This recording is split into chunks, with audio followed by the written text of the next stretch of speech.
Coming up, we take the time machine back to the golden days of glam rock and roll and the psychic artist that created the genre. When he was 8 years old, he foretold that he was going to be a rock star. Between 1970 and 73, he became the biggest rock star in the UK. He also predicted he would die before he was 30, and he died in a car accident 2 weeks before his 30th birthday. The story of his biggest international hit and a lot more is coming up next on Professor of Rock. Hey music junkies, Professor of Rock, always here to celebrate the greatest artists and the greatest songs of all time. You know, if you believe that great music is the universal language, you're going to want to subscribe below right now. Make sure to click the bell so that you're always in the know. Interviews, the stories of the songs straight from the artist. We also have a Patreon that you're going to want to check out. You're going to find an additional catalog of exclusive content behind the scenes.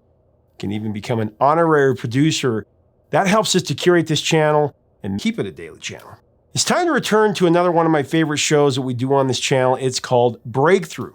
If you haven't seen it before, this is the show where we break down the songs or albums or events that kicked open the door to an artist or band's career, giving them the momentum to secure long-term success.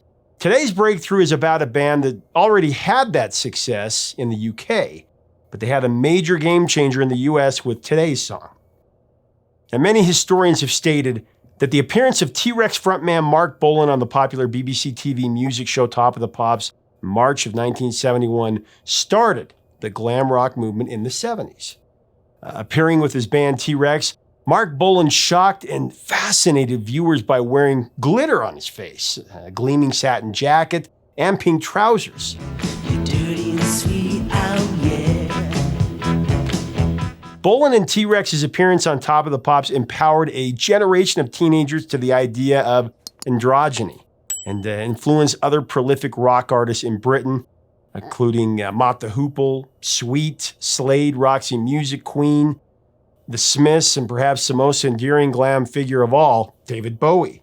T-Rex's 1971 album Electric Warrior was a landmark, spearheading a record of the glam movement, and it featured Marc Bolan's signature anthem, Bang A Gong, Get It On, parentheses song.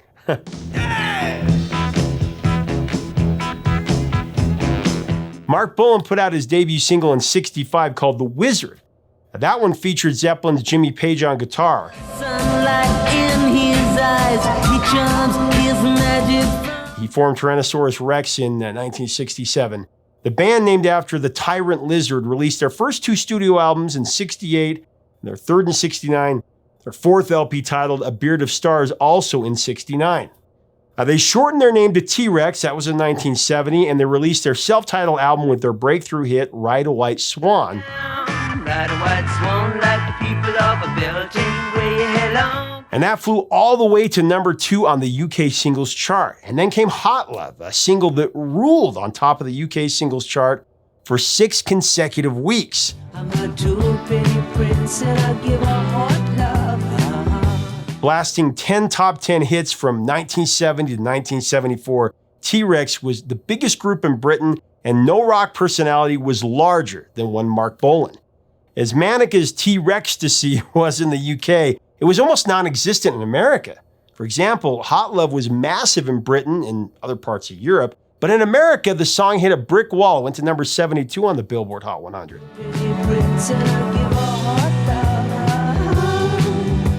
Now, Bang A Gong, Get It On, that was the lone exception. It rose all the way to number 10 on the Billboard Hot 100, while once again dominating the UK chart at number 1 for 4 consecutive weeks.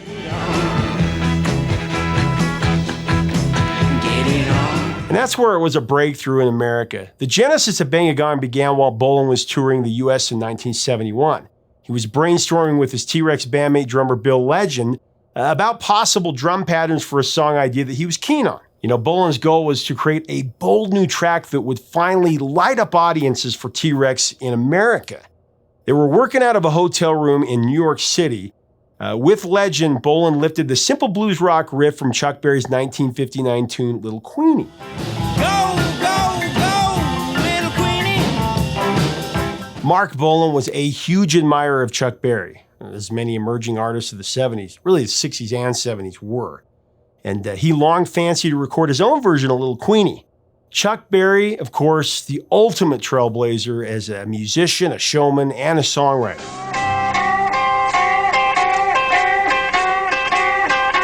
Now, once Bolan and Legend worked out the rhythm arrangement with inspiration from Chuck Berry, they flew to LA to reconvene with the rest of the band for a gig at the Whiskey on LA's famed Sunset Strip.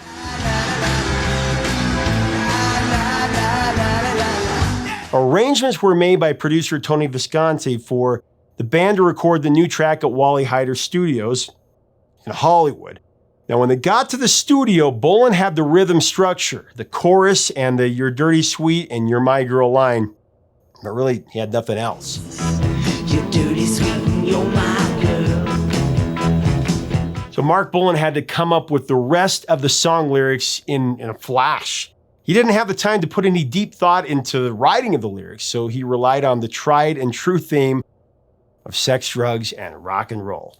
Get It On for the physical relations part of it, and Bang A Gong for the indulgence of that nasty white powder that was so prevalent in the 70s and 80s. Drug of choice, I guess you'd say, for those in rock and entertainment. Get it on, Bang A Gong, get it on.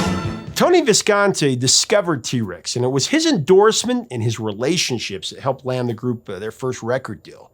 Visconti was also instrumental in creating the T-Rex sound, predicated on a studio effect called repeat echo.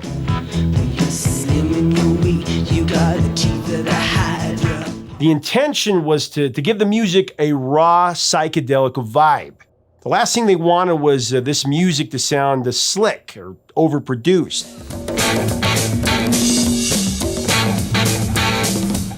Bang A Gong was originally titled Get It On, before that phrase was pushed aside into parentheses because the label was afraid people would confuse it with Get It On by the Chicago-based group Chase. That was also a pop hit in 71. Girl, listen what I say, get it on in the morning now. And besides Bolan's potent combo of lead vocals and lead guitar, the nucleus of T-Rex was made up of excellent musicians. I'll tell you about that right after we recognize our amazing sponsor, Zenni. Truly eyewear for everyone. Now, whether you want a sleek new look with summer coming or sunglasses or both, just go to Zenni.com and choose your style and make sure to add great features like my favorite, talk about it a lot, Blue Blocks. That protects your eyes from digital blue light from our screens. And, you just put in your prescription, you put in your address, and they'll deliver them right to your door. Really cool. Zenni.com.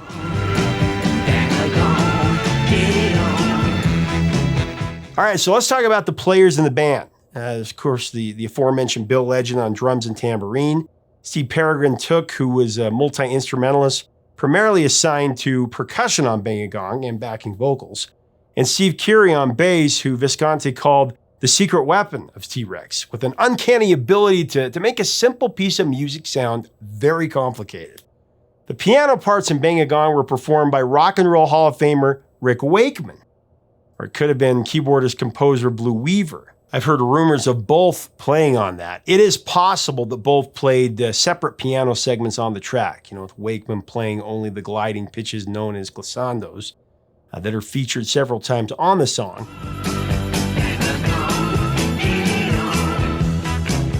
At the time of the recording of Bang A Gong, Wakeman was broke, and he was desperate for session work. I guess Wakeman bumped into Bolan on Oxford Street, and Bolan offered to pay him for a session.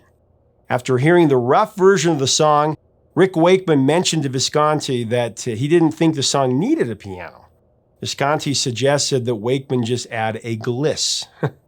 Wakeman again dismissed it, saying that Tony Visconti could easily play that without him, to which Bolan replied, "Rick, you want rent money, don't you?"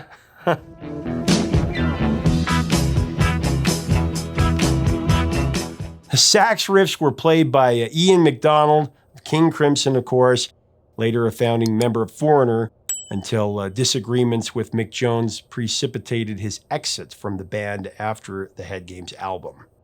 MacDonald's performance included the playing of one baritone and two alto saxes.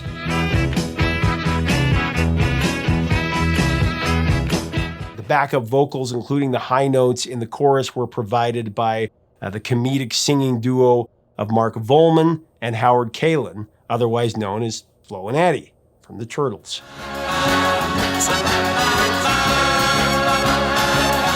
Originally, Bang A Gong was written without a string section. You can imagine that. After hearing the song so many times, it's hard too. Bolan didn't want strings on the song, apparently. But Visconti felt it would add a welcome derivative from their previous hits. The two were discussing the idea in from the string players who were sitting in seats at the studio were kind of sitting there waiting for their direction, their instruction. At first, Bolan looked frightened by the whole concept of incorporating strings to the arrangement. But, he mellowed when Visconti had the string musicians play the root of 3 simple chords in the chorus. It was very subtle, but effective.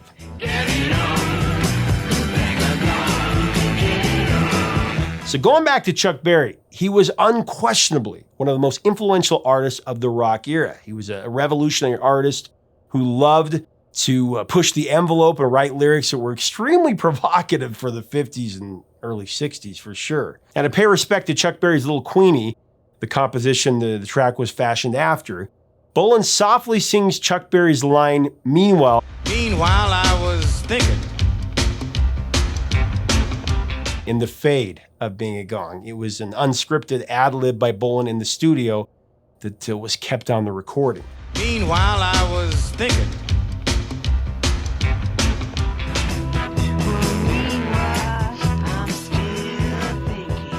Recording sessions with Marc Bolan were always conducted in a festive atmosphere, like a T-Rex concert.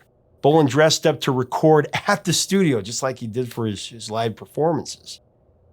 He would walk in and he'd wear stage gear and platform shoes, and he'd just jump up and down, just like he did on stage when he was playing live. Always in the mood to be in front of an adoring audience.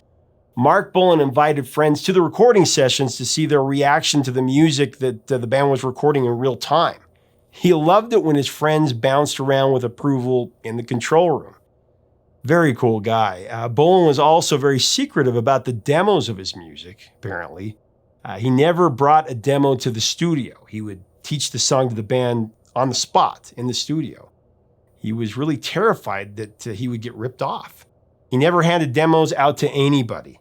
Everything that you hear on a T-Rex record was a live recording. Nothing was replaced after the fact.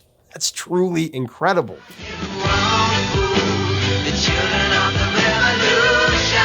Those who performed and recorded with Marc Bolan praised him as a criminally underrated guitarist. Behind his angelic looks and flowing curls prowled relentless ambition, ruthlessness, and a defiance to criticism. Bolan's family and close friends also swore he had psychic powers. When he was just 8 years old, he told his family that he saw himself as a rock star. And that premonition came to its zenith when Bolan was the biggest musical artist in the UK from 1971 through 1974. Born Marc fell in a working class home to a Jewish father and a Christian mother. He was named after his father's brother, Private Marc Feld, who was beaten to death by an anti-Semitic fellow soldier. It was at the age of 20 in 1946. That was just 13 months before Marc was born. One night, T-Rex's bass player Steve Carey found Bolan crying, running up and down in a hallway of a hotel above the basement studio, emotionally shouting that he could feel all of the victims of World War II.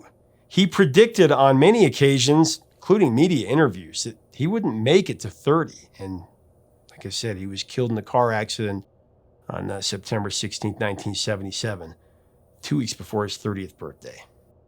Bolan had a lifelong fear of dying in a crash, actually, and he refused to get a driver's license. He wrote a song titled Solid Gold Easy Action that seemed to foreshadow his death.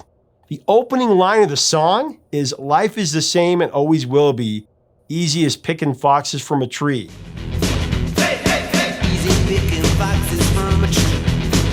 Now listen to this. Bolan died when his girlfriend, singer Gloria Jones, was driving a Mini with the license plate reading Fox 661L. That lost control on a notoriously treacherous curve on a road in South London, and it crashed into a sycamore tree. If not the fulfillment of a prophecy, it was at the very least a very bizarre coincidence. The couple was actually on their way home from celebrating a deal that made Marc the host of a new TV show. At the time of his death, Marc Bolan was undergoing a critical and artistic re-examination. Bolan's star steadily faded after its white-hot peak in 71 to 74, and he was optimistic about this TV show, re-energizing the next phase of his career. Yeah, it would have been really interesting to see what Marc was going to do after T-Rex, but sadly, we'll never know. Now, there was another strange twist to Bolan's cause of death. When Steve Curry was also killed in a car crash in 1981 near his residence in Portugal. Curry is commemorated with a memorial plaque on the steps of Marc Bolan's rock shrine in Barnes, London, close by the spot where he died in that fatal crash in 1977.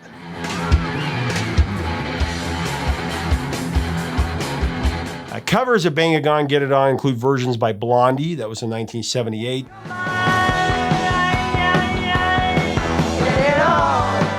The glam disco group Witch Queen in 79.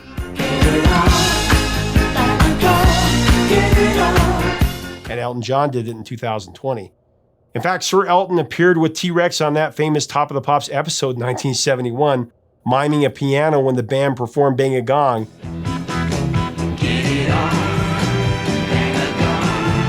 The most impactful remake of Bang A Gong, Get It On was released in 1985 by The Power Station. It's a super group made up of Robert Palmer, Duran Duran's John Taylor, and Andy Taylor, as Chic's amazing drummer Tony Thompson, and Chic's Bernard Edwards as the producer. Incredible musicianship there. The Power Station's heavier version wasn't as popular in the UK, though. It stalled at number 22. But the single moved higher. Actually was higher than what the original did. It went to number 9, where the original went to number 10. It's a very inspired choice for the band when choosing a cover.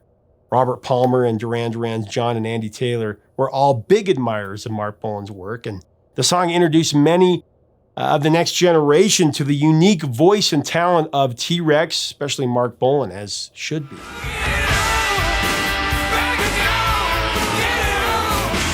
The influence of Marc Bolan and T-Rex was enormous, to say the least. It is reported that 40 million T-Rex records have been sold around the world. I mean, not only did Bolan pioneer the glam rock movement, he also blazed a fearless trail for superstars like Elton John, Rod Stewart, Freddie Mercury, and Prince. He opened the door to new wave artists such as The Smiths, Susie and the Banshees, Bauhaus, and Culture Club with Boy George, not to mention rock acts like Guns N' Roses, Motley Crue, and Def Leppard.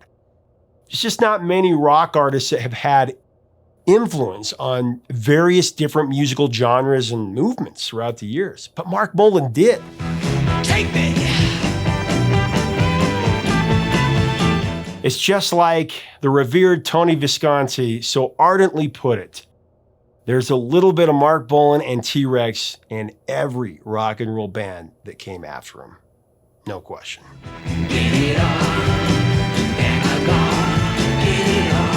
Leave us a comment about this incredible song and this band, T-Rex and Marc Bolan.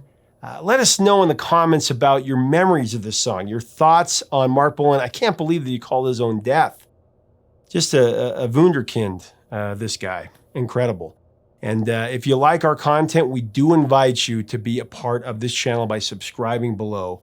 Make sure to check us out on Patreon. Help us keep the music alive. That's what it's all about. Until next time, 3 chords and the truth, my friend.